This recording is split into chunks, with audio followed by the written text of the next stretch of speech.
Is keto cycling healthy? Here's what to know about the controversial diet. T's been described as a less restrictive version of the ketogenic diet, but does it have the same risks and benefits?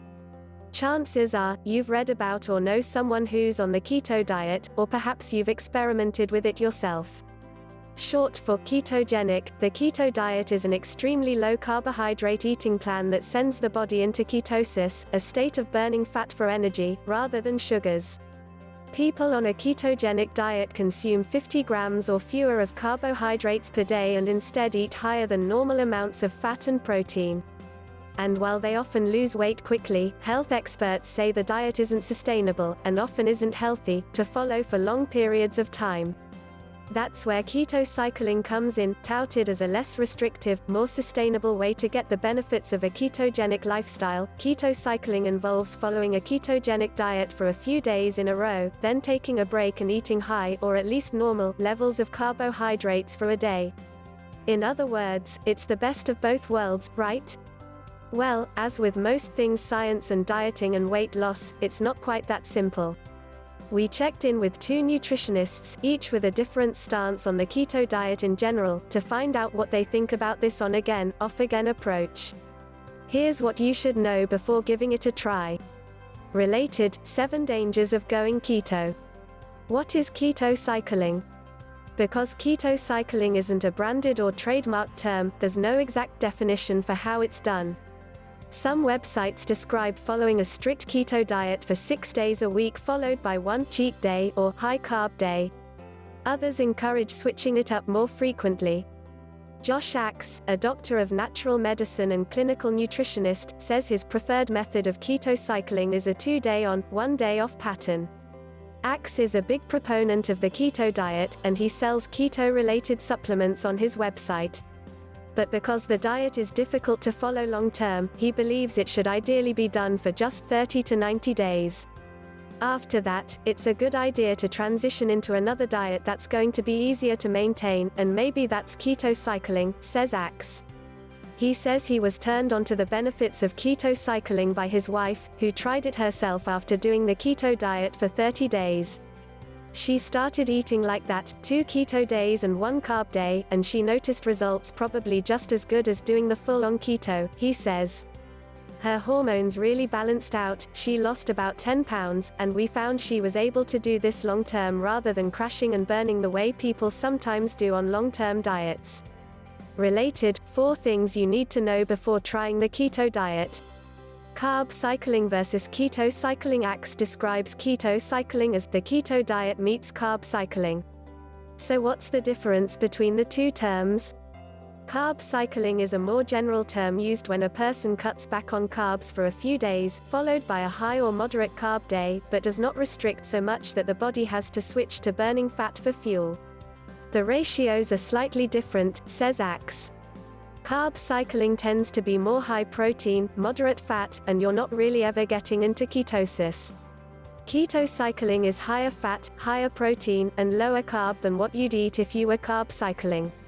In both carb cycling and keto cycling, he adds, people may choose to match up their carb days with high-intensity workout days.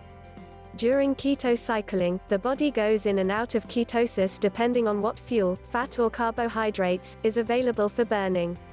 Our hunter-gatherer ancestors weren't concerned with carb cycling, says Axe, but when you think about it, sometimes they were eating quite a few carbs and sometimes they were eating fat because of the natural fluctuation in food sources.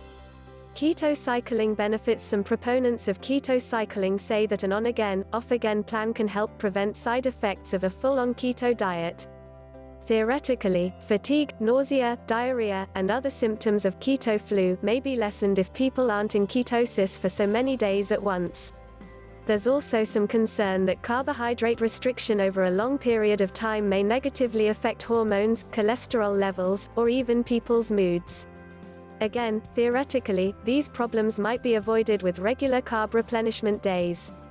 Because there are no published studies on keto cycling versus a regular ketogenic diet, however, no one can definitively say what the health benefits are of one over the other. But one thing is for sure, says Axe, mentally, keto cycling can be much easier to stick with in the long run, and it allows for more variety in the diet, something most health experts would agree is a good thing for physical health, as well. Axe generally recommends keto cycling as a way to continue the ketogenic diet after an initial 30 to 90-day period of everyday carb restriction. But the truth is, he says, somebody can just do keto cycling and can still really see results, even without doing full-on keto. Related, Keto Flu explained why low-carb diets can make you feel sick and tired. Keto cycling negatives Kristen Kaiser, Road, a dietitian at Houston Methodist Medical Center, says she advises her clients to avoid the keto diet. She says it's unbalanced and restricts too many important food groups, and while people do lose weight, she says, they almost always gain it back once they add carbs back into their diet. But that doesn't mean she thinks keto cycling is any better. She's concerned that the keto diet can promote disordered eating and that keto cycling especially can lead to binge behaviors. A lot of people will think, all I need to do is be very low carb for 5 or 6 days, then on my cheat days I can eat as many carbohydrates as I want, she says. It definitely is not supposed to work that way. Keto cycling is also likely to make people's weight fluctuate, especially if they are just coming out of several weeks or months of full-on carb restriction. It doesn't establish a healthy relationship with food, and it can mentally throw people off if they regain all the weight they just lost, says Kaiser.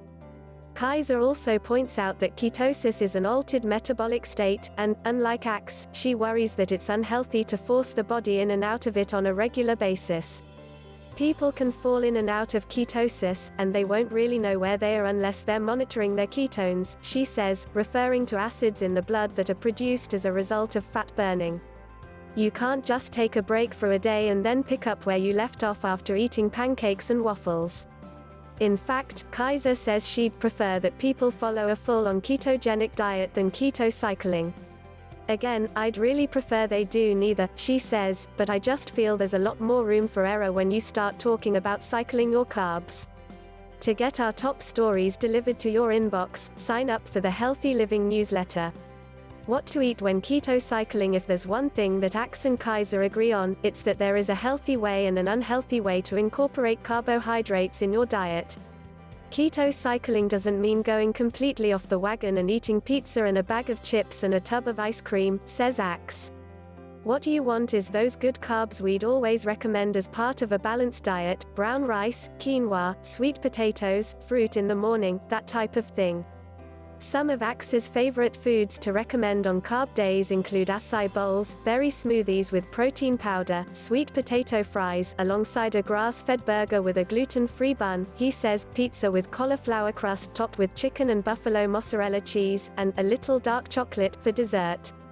He suggests getting 30 to 40% of your food intake on these days from healthy starches and carbohydrates, versus just 5 to 10% on keto days. Kaiser says that regardless of carb cycling, ketosis, or any other diet that people may be trying, it's always smart to choose carbohydrates that are as whole and unprocessed as possible.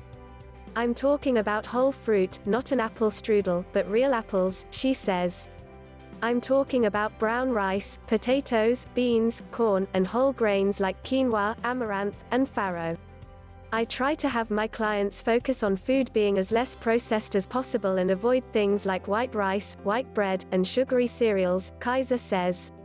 Unfortunately, a lot of people are choosing things like muffins, French toast, or garlic bread on their days off, and they're using keto cycling or carb cycling as an excuse.